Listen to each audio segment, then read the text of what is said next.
इस्लामाबाद में मीडिया से ॻाल्हाईंदे वॾे वज़ीर सैयद मुराद अली शाह चयो त क़ौमी इक़्तिसादी काउंसिल के इजलास दौरान वज़ीर आज़म खेसि ॻाल्हाइण खां रोकींदे चयो त हू तमामु घणो ॻाल्हाए रहियो आहे। प्राइम मिनिस्टर साहब ने पहले तो मेरी बात सुनने से भी कहा कि आप बहुत बोल रहे हैं, अपना बोलें, आप जवाब सुने।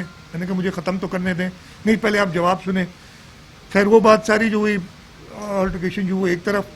हुन चयो त हुन वज़ीर आज़म अॻियां एहतिजाज कंदे पुछा कई त पंजाब ऐं सिंध खे कहिड़ियूं स्कीमूं ॾेई रहिया आहियो। संदसि चवणो त बजट में सिंध जे अवाम लाइ घटि स्कीमूं रखियूं वियूं आहिनि। केपी ऐं पंजाब में तरक़ियाती कम हुजनि त खेसि ख़ुशी थींदी आहे। वॾे वज़ीर मुराद अली शाह चयो त पंजाब खे 12 खां 13 नयूं स्कीमूं ॾिनियूं वियूं आहिनि, जॾहिं त सिंध खे नज़रअंदाज कयो वियो आहे। इस साल सूबे पंजाब में कोई 12-13 नई स्कीमें दी हैं, मेरे पास सारी रिकॉर्ड भी है। खैबर पख्तूनख्वा में फाटा समेत 66 अरब रुपए की एलोकेशन है। हुन चयो त पंजाब लाइ 94 अरब ऐं सिंध लाइ 65 अरब जी स्कीम खे शामिल कयो वियो आहे। संदसि चवणो त हिक ई हंध में 2 मुख़्तलिफ़ तिर्ज़ जूं स्कीमूं शामिल करण सां करप्शन थींदी।